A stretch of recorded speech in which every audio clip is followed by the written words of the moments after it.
Buenas tardes, amigos y amigas, miembros del Gobierno, señoras embajadoras, señores embajadores, presidente del Ateneo, Junta del Ateneo, vicepresidente del Ateneo, gracias por tus palabras, señor presidente del Consejo Federal Español del Movimiento Europeo, gracias también por tus palabras, señoras y señores.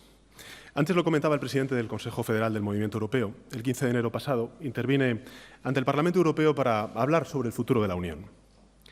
Allí hice un llamamiento a la necesidad de proteger Europa para que Europa protegiera a sus ciudadanos. Una acción, la de proteger Europa, para materializar una condición, una Europa que proteja. En la primera parte de aquella afirmación, proteger Europa, apelaba a la necesidad de que los europeos tomáramos conciencia del momento crítico que vive la Unión y que, en consecuencia, obráramos para remediar ese desafío que tenemos. Si lo prefieren de forma mucho más clara, tomando partido el próximo 26 de mayo por fuerzas europeístas en unas elecciones en las que nos jugamos mucho, probablemente nos jugamos mucho más que en las últimas elecciones europeas, y es el impulsar o el hacer languidecer el proyecto comunitario. Y todo ello justo en el momento en el que más se necesita de una Europa fuerte. En la segunda parte de la afirmación, es decir, que Europa proteja, pueden ver una apuesta firme, decidida por la Europa social. No como una apuesta ideológica, que también, o de oportunidad, que sin duda es necesario, sino porque este y no otro es, hoy, a mi juicio, el corazón del proyecto europeo. O impulsamos la Europa social, o el progreso no llegará a la mayoría social. O construimos la Europa social, o el crecimiento no se redistribuirá y la igualdad se resentirá en detrimento de la exclusión social. La Europa social es la fuerza que permitirá relegitimar el proyecto europeo desde la base. La Europa que protege es la Europa que cohesiona, que une a la sociedad y que lo hace con hechos, no solamente de palabra. Con más solidaridad y no con menos, con más convergencia real, no solamente con la convergencia nominal, que permita sostener el crecimiento sobre bases mucho más sólidas, sostenibles, que lo que hemos tenido durante esta última década. Solo así, la Unión será sentida por los europeos de a pie como un proyecto suyo, de su propiedad, y no patrimonio de una clase ilustrada cosmopolita. En realidad, el ideal europeo, recordémoslo, se construyó mediante lo que se ha venido a llamar el Pacto Socialdemócrata. Pacto que compartieron durante décadas formaciones políticas, ideologías que concebían la sociedad de muy distinta forma. Ese Pacto Socialdemócrata perdura y lo hacen suyo líderes de diferente ideología, también hoy en la construcción europea, pero que comparten una misma percepción, y es que la socialdemocracia forma parte del ADN de Europa.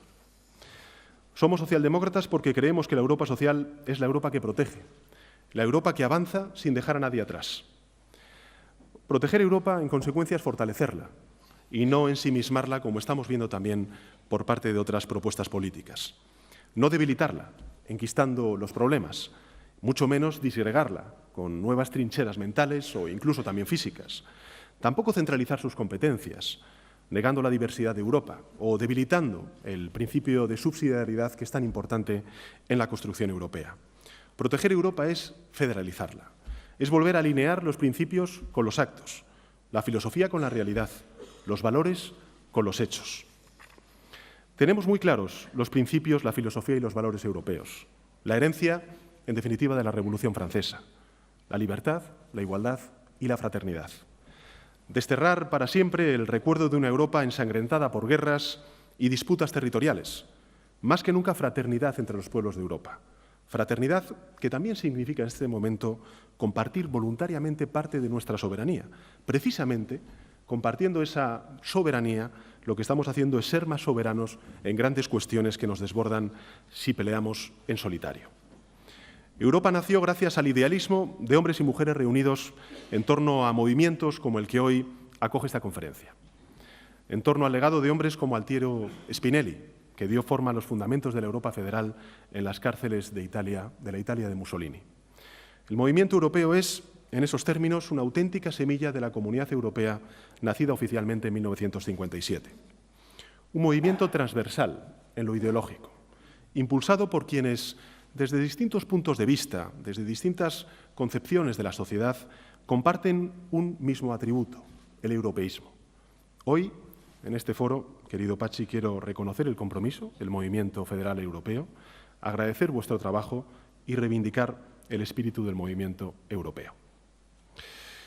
La idea de una Europa unida, lo saben ustedes, nace de las cenizas de la Segunda Guerra Mundial y crece al calor de un desarrollo económico y social sin precedentes en las siguientes 3 décadas. Si miramos hacia atrás, nunca estuvo en cuestión la idea de una Europa en constante expansión, primero hacia el norte, luego hacia el Mediterráneo y finalmente al este tras la caída del muro de Berlín. Pero hace 3 años, por primera vez, se ha producido un hecho que creo que marca un antes y un después en la construcción europea. Y es que Europa se contrajo. El triunfo de los partidarios de la salida del Reino Unido de la Unión Europea marca, como decía antes, un antes y un después en la historia de la construcción europea. Pasado mañana mismo, el Consejo Europeo tendrá que estudiar los diferentes escenarios producto de las 2 votaciones en contra que se han producido en el Parlamento británico. De esas votaciones celebradas en el Parlamento británico se puede concluir que sabemos lo que el Reino Unido no quiere, pero no sabemos lo que el Reino Unido quiere. Y me gustaría hacer 4 valoraciones al respecto. La primera, lo he dicho también en el Parlamento, en el Congreso de los Diputados, y quería también referirme a ello. La primera es lamentar, al tiempo que también respetamos, como no puede ser de otra manera, la decisión del Reino Unido de abandonar la Unión. Yo siempre he creído fundamental la aportación de todos y cada uno de los Estados miembros, por supuesto también el Reino Unido, a la construcción europea.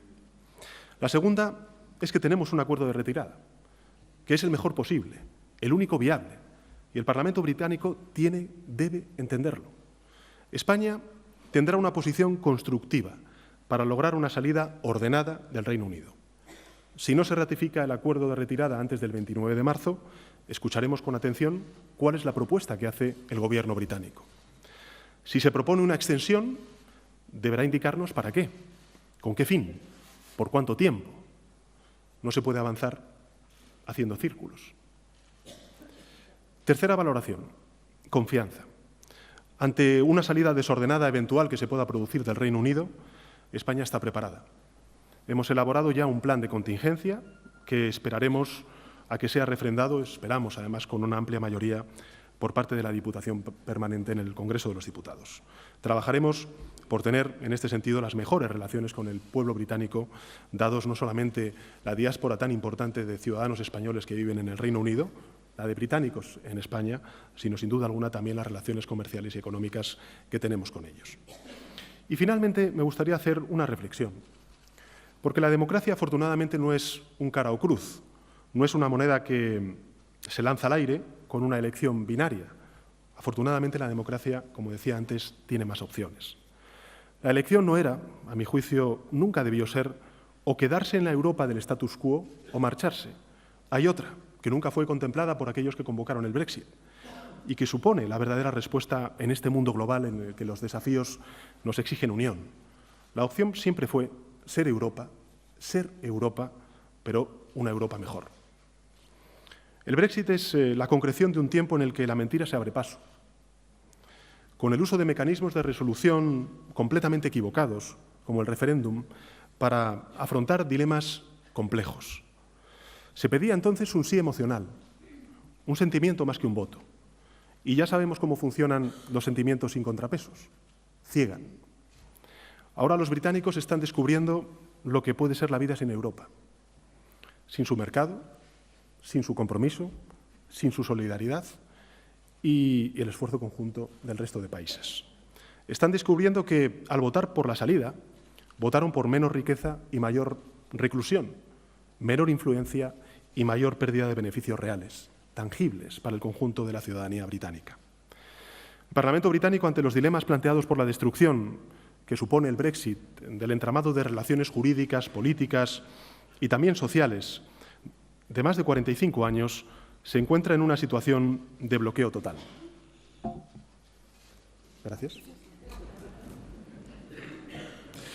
Y es posible que se dé una paradoja terrible, y es que los británicos, que ahora tal vez son partidarios de permanecer en la Unión, acaben abandonándola. Los datos de los estudios demoscópicos así lo corroboran. Lo que es sin duda evidente es que los más jóvenes Los jóvenes que han llegado a la mayoría de edad en estos últimos 3 años, desde que el Reino Unido celebró ese referéndum, son mayoritariamente europeístas. Es decir, el futuro del Reino Unido es europeísta. En fin, una sociedad desamparada es una sociedad más proclive a crear y a creer en profetas, profetas con distinto rostro, autoritarios, extremistas, nacionalistas, pero que tienen una idéntica aproximación intelectual, y es que tratan de dar soluciones simples a problemas complejos, más vallas, más aranceles, más repliegues. Esa es la propuesta de los ultras, exagerar el miedo para hacer que la sociedad se atrinchera. Y puede que ese miedo crezca por la habilidad con que maniobran los que lo infunden. Es evidente, lo estamos viendo en otras latitudes del planeta. Pero también, y esto es la reflexión que me gustaría compartir con ustedes, por fallos propios. Puede que hayamos confiado tanto en el poder simbólico del concepto Europa, en la fuerza de las promesas futuras o en su legitimidad de origen, que nos hayamos olvidado de actuar en el presente.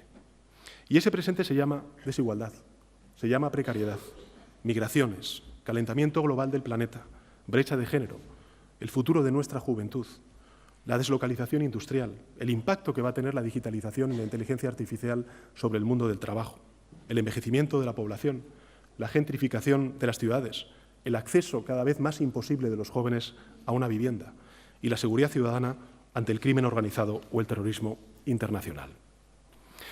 Es el descontento ante esta realidad lo que hace avanzar a los enemigos de una Europa unida, empeñados en detener el reloj de la historia y volver a situar sus agujas en la nostalgia de un pasado que idealizan.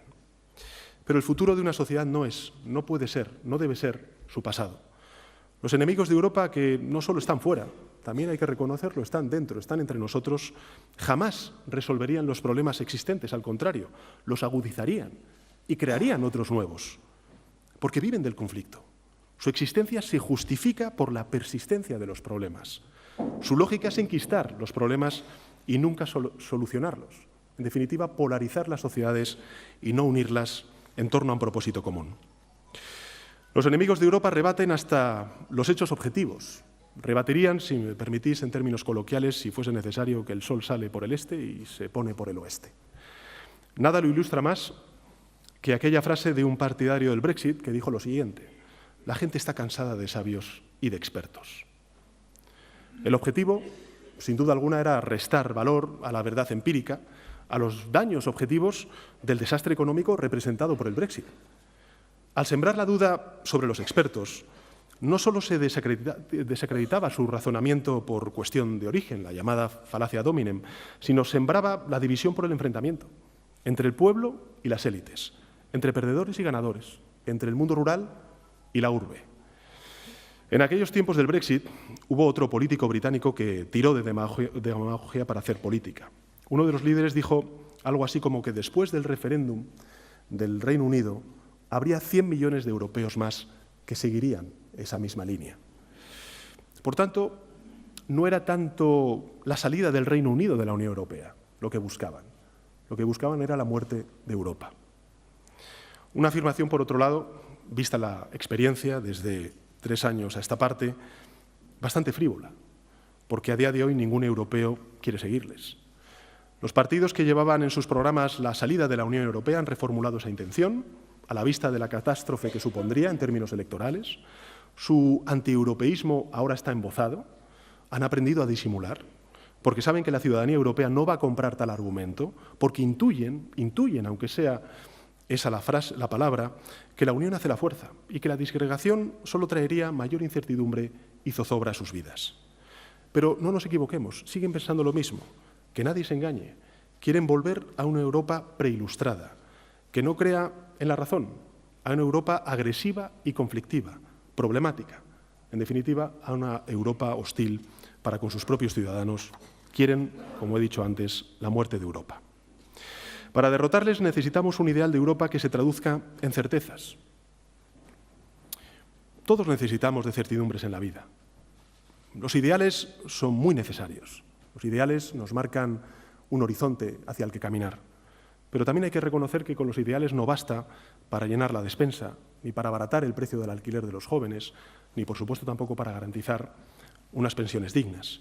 Por eso es bueno medir y reconocer el daño que hizo el paradigma de la austeridad durante estos 10 años de gran recesión. El daño que hizo no solamente en términos económicos, en términos sociales, sino también en términos emocionales, de afección hacia el proyecto común que se llama Europa y, sin duda alguna, también los efectos políticos que aún estamos padeciendo en nuestros sistemas políticos. Yo siempre he creído que Europa es, por encima de cualquier otra cuestión, una comunidad de valores.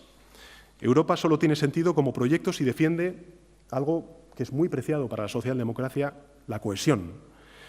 Y hay una doble cohesión que ha estado en peligro en estos años, desde la gran recesión, y que es preciso restaurar, a mi juicio, inmediatamente. Por un lado está la previsible, desde el punto de vista del debate político, de la conversación pública, que es la cohesión social y la cohesión territorial, impidiendo que se abran más brechas insalvables como las que se produjeron como consecuencia de la última crisis económica y financiera. Pero por otro lado hay otra cohesión, que es la cohesión política, la cohesión económica, para avanzar en un mundo en el que ser independiente no significa ser soberano. El aislamiento, ser ajeno al ideal y al proyecto europeo, implica pérdida de soberanía económica y política ante desafíos que no conocen ni de fronteras ni de muros. Pero Europa no es solo una comunidad de valores, es también una comunidad de intereses que deben ser protegidos y que solo pueden protegerse desde la unidad. En ese escenario, el papel de España es, a mi juicio, fundamental, mayor si cabe después del Brexit. Somos el único Estado que comparte frontera física con un continente como África, que en 3 décadas, es decir, pasado mañana, va a duplicar su población. No hay frontera, por cierto, que resuma de manera más visible la desigualdad que se padece entre continentes. Somos la puerta de entrada de un área estratégica para España, como es la Comunidad Iberoamericana, con la que nos unen vínculos de gran valor también para el conjunto de la Unión. Y somos, sin duda alguna, un actor relevante, importantísimo en el Mediterráneo, que es un escenario de crucial importancia para el presente y para el futuro de Europa. España, los que estamos aquí lo sabemos bien, es un país progresista, europeísta por convicción y también por elección.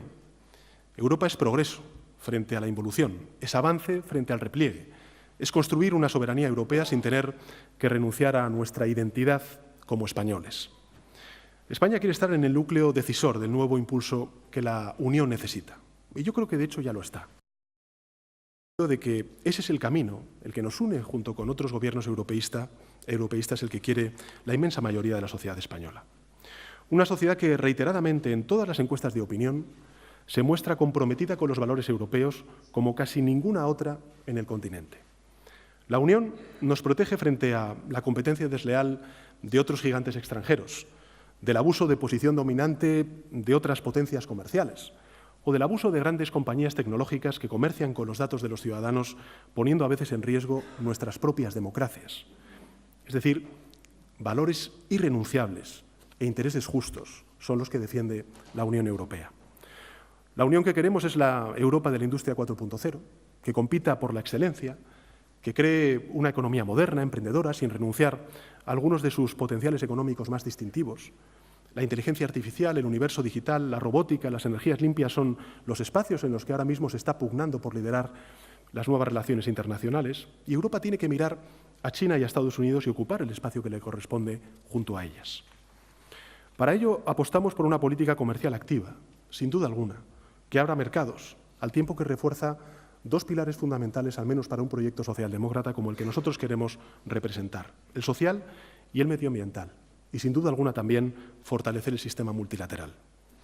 Y en este esfuerzo es esencial reforzar nuestras capacidades industriales que están puestas en cuestión como consecuencia de la deslocalización, aunando recursos para financiar grandes proyectos de alta tecnología a escala continental, con una visión estratégica que cree una Europa equilibrada territorialmente.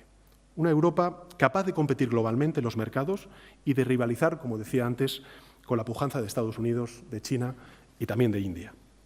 Pero, y esta es la reflexión que quería plantear en relación con este asunto de la pujanza de la Unión Europea y su papel a jugar en el escenario de las relaciones económicas internacionales, no se puede hacer a costa de debilitar la política de competencia o de aglutinar el poder económico en las regiones más privilegiadas a costa de incrementar las diferencias dentro del territorio de la Unión. Europa tiene que recordar lo que significa el buen gobierno. Y el buen gobierno significa pensar en todos y gobernar para todos. Encontrar las potencialidades de todo ciudadano, de cada región, de cada país y permitir que se desarrollen. Repartir, en definitiva, las oportunidades y no dejar a nadie atrás. Cada ciudadano y cada ciudadana deben tener un proyecto de vida posible y realizable. Eso es lo que justifica y legitima el proyecto común. Europa tuvo en 1945 la inteligencia, la sabiduría de mirar al ser humano, a los hombres y a las mujeres de carne y hueso. Y a partir de eso comenzó a construir. Esa Europa ha servido para inspirar los mejores sueños de la humanidad, como la Unión Pacífica, la Declaración de Derechos Humanos o la construcción del Estado del Bienestar. Nuestro objetivo es que tener una buena tasa de crecimiento económico, sin duda alguna, es importante, pero se debe de convertir en mejor calidad de vida, en prosperidad, sin exclusiones. O mejor aún, nuestro objetivo es lograr que ningún ciudadano europeo se sienta excluido del progreso. Creemos que Europa sigue siendo, en este sentido, el mejor lugar del mundo para vivir. Tiene la democracia como forma de gobierno, tiene riqueza económica y tiene riqueza cultural, y ha construido el Estado del Bienestar que protege, que cohesiona y que legitima. Pero tenemos que recuperar el pulso perdido y enfrentar los nuevos retos. Nuestra obligación es proteger Europa para que Europa proteja a los ciudadanos en el siglo XXI. En mi opinión, este propósito se traduce en los siguientes ocho objetivos de acción política, que creo, querido Patxi, querido presidente del Consejo Federal del Movimiento Europeo, deberían también trazar las líneas del nuevo mandato del Parlamento Europeo y de la Comisión Europea. El primero, tenemos que consolidar la modernización y la transición digital y ecológica de nuestra economía, desde una posición de liderazgo, atendiendo a los nuevos sectores sin olvidar en ningún caso los sectores tradicionales. Europa debe ser la Europa del conocimiento, la Europa de la creación de ese conocimiento, de la ciencia, de la innovación, de la cultura y de la educación, de un sistema educativo equitativo y excelente. Segundo, debemos acometer las nuevas reformas pendientes que apuntalen la moneda única para completar de una vez por todas la unión monetaria, culminando la unión bancaria, tan necesaria para países como el nuestro, consolidando el pilar fiscal del euro y poniendo en marcha el sistema europeo de seguro de garantía de depósitos. Es preciso impulsar de una vez por todas un verdadero presupuesto para la zona euro, con funciones anticíclicas, que es lo que está defendiendo el Gobierno de España en el seno del Consejo Europeo, que permitan a nuestras economías sortear mejor futuras crisis económicas. En tercer lugar, es preciso preservar nuestro contrato social y proteger a los más vulnerables mediante acciones decididas, como la creación de una autoridad laboral europea, como la aprobación del marco de directivas por la calidad en el empleo o como también la aprobación y la creación del Seguro Europeo de Desempleo, que complementará los actuales sistemas nacionales. Cuarto, es prioritario culminar esa Europa feminista en la que estamos avanzando. Por ello, propongo y propuse ante el Parlamento Europeo el pasado 15 de enero la adopción de una estrategia de igualdad de género de la Unión Europea en su conjunto de carácter vinculante, para combatir la brecha de género, la mayor tasa de desempleo y la precariedad que sufren con mayor intensidad las trabajadoras en nuestro continente. Quinto, este sería un objetivo transversal, como el de la igualdad de género, pero creo que debemos seguir a la cabeza en la lucha contra el cambio climático. Tenemos que cumplir con los acuerdos de París, que es sin duda el desafío del cambio climático el más importante que tenemos ahora mismo, porque ninguno de los que hasta ahora mismo he mencionado se va a resolver bien si no se resuelve bien. Nos lo están pidiendo no solamente la comunidad científica desde hace ya unas cuantas décadas, sino fundamentalmente la gente joven del continente europeo. Chavales de 14, de 15 años que están saliendo todos los viernes para reclamar un mundo sostenible, una Europa sostenible. Pero además, yo creo que también supone una gran oportunidad de transformación económica, de creación de empleo, que ya se está reclamando por parte de la comunidad empresarial y del sector privado. Esa transformación económica y la transición ecológica tienen que ir de la mano. Y a mi juicio es la hora de impulsar a nivel europeo un Green New Deal capaz de vigorizar la economía con industrias, con empleos sostenibles, con alto valor añadido, gracias a la innovación y al conocimiento. En definitiva, este nuevo acuerdo nos tiene que permitir llegar antes y llegar mejor al cumplimiento de los objetivos de desarrollo sostenible marcados por la Agenda 2030. Sexto, tenemos que afrontar el reto de las migraciones desde una perspectiva doble. Desde la perspectiva interior, dando cobijo ordenado, y quiero subrayar ordenado, y solidario, y también quiero subrayar solidario, a aquellos inmigrantes que necesitan de Europa.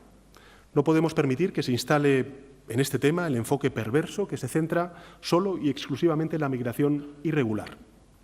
Y afrontar el problema desde la perspectiva exterior, poniendo la cooperación y también el diálogo bilateral con los países de origen y de tránsito y la ayuda al desarrollo con África en la primera línea de acción del conjunto de la Unión Europea. Y séptimo, debemos alcanzar de una vez por todas una política exterior firme y eficaz. Para ellos es fundamental tener un marco de defensa propio en el que se contemple la colaboración multilateral, pero no la dependencia. Y yo creo que esto es importante también subrayarlo. Cooperación multilateral, pero no dependencia. Para garantizar la seguridad de nuestros ciudadanos tenemos que alcanzar una verdadera Europa de la seguridad y también de la defensa. Aunque la cooperación estructurada permanente a la cual antes hacía referencia el presidente del Consejo Federal del Movimiento Europeo supone un avance muy importante, creo, y esta es la opinión al menos que yo tengo, en línea con otros presidentes europeos, que debemos dotarnos de un verdadero ejército europeo. Tenemos que construir una Europa más ágil, mucho menos burocratizada en algunas decisiones. Esto lo digo por experiencia propia en estos 10 meses. Tomamos por mayoría cualificada decisiones con enorme impacto económico y, sin embargo, la más pequeña decisión en materia de política exterior requiere de unanimidad. Se trata, en definitiva, de un anacronismo al cual tenemos que poner fin. Y octavo y último, pero no por ello, es importante porque debe ser ese respaldo presupuestario y financiero que necesitan todas estas políticas. Todas estas políticas que harán, a mi juicio, de Europa una institución y un proyecto mucho más útil y más eficaz para proteger a los ciudadanos, como he dicho antes, exigen de un presupuesto europeo ambicioso, que saben que es una de las tareas que tenemos por delante en el próximo mandato. Ambicioso en tamaño y ambicioso también en contenido, que esté a la altura de los tiempos y que refleje las nuevas prioridades, sin descuidar las políticas tradicionales que, por ejemplo, para España son bien conocidas, como es la política agrícola común y las políticas de cohesión. Esta, señoras y señores, es la hoja de ruta que propongo para proteger Europa y lograr así que Europa proteja a los europeos. Es necesario ofrecer a nuestra ciudadanía la garantía de que ninguno de esos valores está en peligro, tampoco su bienestar y mucho menos sus oportunidades, las suyas y también la de sus seres queridos. Todo esto es lo que se va a decidir el próximo 26 de mayo, nada más y nada menos, en unas elecciones decisivas para fortalecer Europa o para dejarla languidecer. Ahora, 74 años después de finalizar la Segunda Guerra Mundial, vemos sombras en Europa que nos imaginábamos que no íbamos a volver a ver.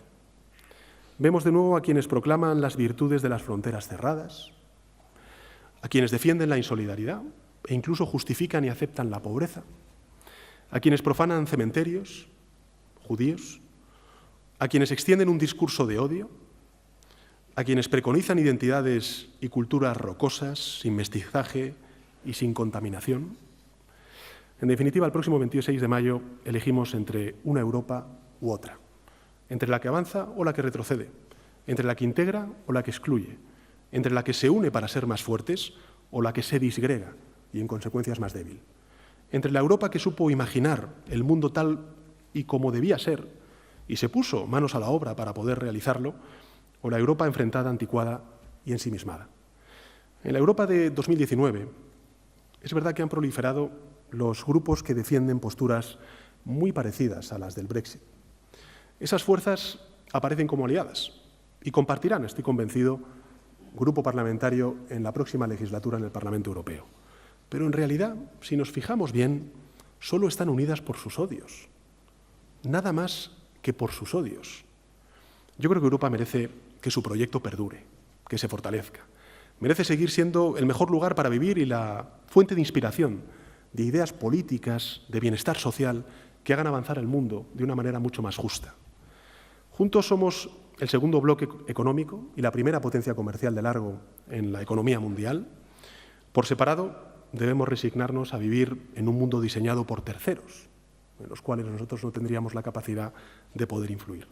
El repliegue, en nuestros tiempos, si es sinónimo de algo, es de derrota. En estas elecciones europeas nos jugamos mucho, mucho. Por eso debemos redoblar nuestra determinación, oponer a las mentiras de los adversarios de Europa lo siguiente. En primer lugar, el orgullo. El orgullo de sabernos defensores de los mejores ideales, de las mejores tradiciones europeas, de un legado secular de libertad, de dignidad y de tolerancia. En segundo lugar, junto al orgullo, el entusiasmo por representar un proyecto político único en la historia por su ambición, por su magnitud y por los logros. Y en tercer lugar, junto al orgullo y el entusiasmo, la convicción de tener las respuestas adecuadas para los retos del presente y del futuro. El escritor y filósofo Henry David Thoreau dijo que, y le cito textualmente, «Si habéis construido castillos en el aire, vuestra obra no tiene por qué perderse. Están donde tienen que estar. Ahora hay que poner los cimientos debajo». Yo creo que este es el ideal europeo.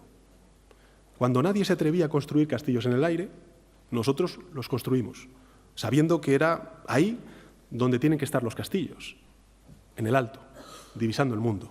Son más seguros, son más confortables y son más grandes. En estas décadas de historia del proyecto europeo, lo que hemos hecho ha sido poner cimientos debajo de esos castillos hasta lograr que sea un espacio sólido, como lo es hoy la Unión Europea. Ahora, y es cierto, cuando han surgido problemas, pues no podemos estar dispuestos a demoler o dejar caer esta gran obra que representa el proyecto común europeo. Basta con reforzar los cimientos, con cerrar las grietas. Ese es el momento. Este es el momento de proteger Europa para que Europa nos proteja.